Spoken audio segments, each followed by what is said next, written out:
ready. Okay, so we're talking to Chief Pamela Smith. Chief, first off, congratulations. Thank you so much, Sam. You're, I guess, the third woman that we've had chief, third permanent chief. Of course, you're following. Second. Third chief was like Proctor, but I guess she wasn't a full chief. Yeah, and then Chief Lanier, and now we have Chief Smith. So, Chief, you're walking to a job where homicides are up 20%, overall violent crime up 30%. I mean, this is some time to be walking into a job. What are your thoughts? Well, I mean, I think I'm certainly up for the challenge. I think one of the things that we want to look at in this space where you talk about crime being up and we have juveniles that are committing various crimes, we want to look at a all government approach in order to deal with this. And what I mean by that is looking at our community supporters as well as our law enforcement officers, but an all-encompassing effort in order for us to drive down crime. But of course, they've been talking about that forever. I mean, that, you know, if you see them out that they're doing, how is it going to be different this time? Well, I think we're just going to come up with a different approach. I've had the opportunity to sit down with some of my leadership team on yesterday, and we're going to come up with a plan I think that's going to be very impactful across the city. There's some initiatives that we're already working on that are new. We have started with our traffic safety compliance checkpoints, where we are placing an emphasis on traffic safety to help drive down some of the speeders, the violators, and also some of the crime in this area, because that also helps us to determine, if you will, folks who are coming through that path, if there are some other types of crimes that we could prevent in that space. We're also looking at different initiatives with regards to our crime initiatives. We are looking at various areas across the district to set up plans in order to attack crime in certain areas of the District of Columbia. Chief, do you see policing for a national agency like the U.S. Park Police as different from a big city police department? Well, what I see with the U.S. Park Police is that the U.S. Park Police was certainly one of the federal law enforcement agencies as a full uniform agency that also was a viable partner in crime fighting here in the District of Columbia with the Metropolitan Police Department, U.S. Capitol Police, as well as U.S. Secret Service. And so when you talk about difference, we've worked very collaboratively in the space of being able to support each other with the different crime areas across the district. So you had experience with MPD even before you joined the department? Oh, absolutely. There is a viable and I think a cohesive relationship between the Metropolitan Police Department as well as the United States Park Police. We certainly work very closely for all special events, NSSE events that took place here in the District of Columbia. Now, what role do you see for the new crime bill playing? Obviously, the mayor's about to sign it. There's some differences. What are your thoughts there? What role do you see in the new crime bill from Pinto and Bowser affecting your department? I think it's going to be very, very good for morale when it comes to vehicle pursuits. It's certainly an area that we need to have certain laws that's going to really help us to be impactful in spaces across the District of Columbia in order for the officers to do their job. And we're actually looking forward to the bill being signed so that we can get to work to do some really effective work. Did you all pursue people at the Park Police when you were there? The policy allowed us to pursue, but it was a very a policy with certain restrictions for when we could and could not pursue. Okay, so you didn't pursue much? Not often. Tim, I need the specifics on our policy. I need the specifics on how it's going to affect our policy. So okay, I'll do that. With juvenile crime, what is your plan to engage youth? We always hear, this is somebody else's question, so I'm reading it. We always hear about programs, but children who voluntarily join programs usually are not the ones that are committing the crimes. How do you reach the at-risk youth? Well, what I will say is that the mayor's office have a lot of resources for our young people here in the District of Columbia. Our Summer Youth Employment Program, our DC Hype, our DC school systems have a lot of programs for our youth. I'd like to engage them also, but also with their parents.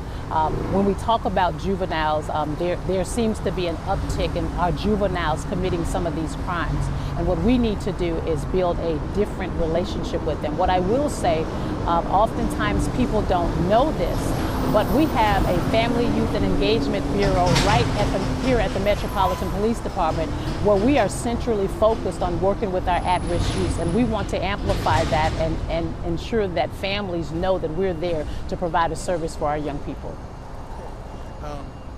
Is there any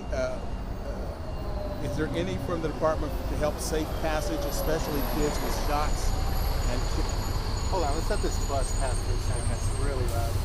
I'm just trying to I think I answered that with the Youth and Family Engagement Bureau. With the safe passage? Yep. Okay. All right. Fine. Yep.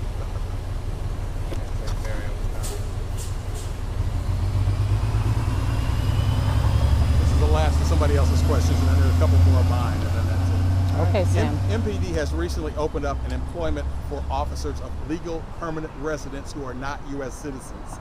Is that something you hope will improve staffing as well as community policing in immigrant communities? Absolutely. We have the Special Liaison Branch that will certainly be impactful in reaching out to those communities. Now my questions again. I was the one that asked you the other day about your cadence as a Baptist preacher. I'm actually a Methodist lay speaker, as it turns out. But tell us about that. How important is your faith to you in this job? Very important. I believe that, again, I said on Monday that we have to believe in something. And I mean, if we don't believe in nothing, we don't believe in anything. I believe that my faith has kept me grounded. It is in the one thing that I can wake up in the morning when I'm having a bad day. I can find a scripture that will allow me to not focus so much on myself, but really heighten my awareness of the direction in which I need to go throughout the day. He says to cast all of our cares upon him because he cares for us. And I truly believe that. I do not believe I would have ever made it as far as I am without my faith that has brought me thus far. I see. Do you think, for example, you said you were a youth minister a number of times. Do you think that will help you relate to people, or has it helped you relate to young people as you've dealt with them over the years? Absolutely. In New York, San Francisco, even in Gum Springs, Virginia, one of my passions is for young people, which is why I'm very, very, very will be very engaged in spaces where we have young people and their parents in order. I come from a not so great background as a young person. I know what that feels like, and it is my hope that they will see me or see something in me that will help them to find hope in knowing that the direction that they're going in, they don't have to go in. I see. And of course, you know, you're right across the street from a public housing complex here. In fact, one of my best friends is a DC cop who grew up over there, you know, in fact, and you do obviously find things like that. Do you find a conflict at all between the kind of job you do and Christianity? Not at all. It is the one thing that keeps me encouraged to do public safety, to be a public service, to be a servant to the people in the District of Columbia. I see. And so it seems like as you've gone on this journey, because you talked about San Francisco, you talked about every place you've been, you've had some role there in a local church. And you say you think you're going to join some congregation here. You know, a lot of people in D.C. go to church in Maryland and vice versa. It's all sort of the same thing. But do you plan to, let's say, be in pulpits in the D.C. area talking to folks? I think my first priority is the Metropolitan Police Department. I know without a doubt that connects with my faith, and it is certainly my intent to find a really good church where I can build and grow and learn more about the community in that particular area. And just what are your thoughts? You've lived here for a while, right? Not a while. I've been in the DMV for a while. I actually used to live in Maryland. I have a home here, apartment here in the District of Columbia. But I'm just saying, but I'm just saying you're familiar with the area. Yes, basically. sir. Yes, sir. Absolutely. Absolutely. Okay. So you've been here for a while.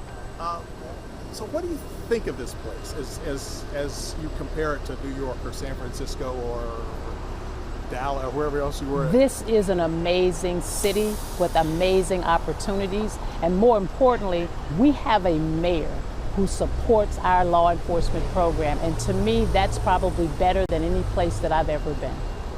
Finally, what are you going to do about these homicides? This is one of the things that really upsets folks We're going to come up with a plan that is going to be collaborative and impactful across the District of Columbia, and we're going to do exactly everything we need to do to drive down crime. a lot. And you think you'll have the support? Absolutely. And of course, you've got fewer officers than, let's say, a few years ago. We're going to come up with a plan, and I'm confident that that plan will be impactful to the District of Columbia. Anything else you want to say, Chief, that I did not bring up? No, sir. Thank you very much. Thank you. Appreciate it.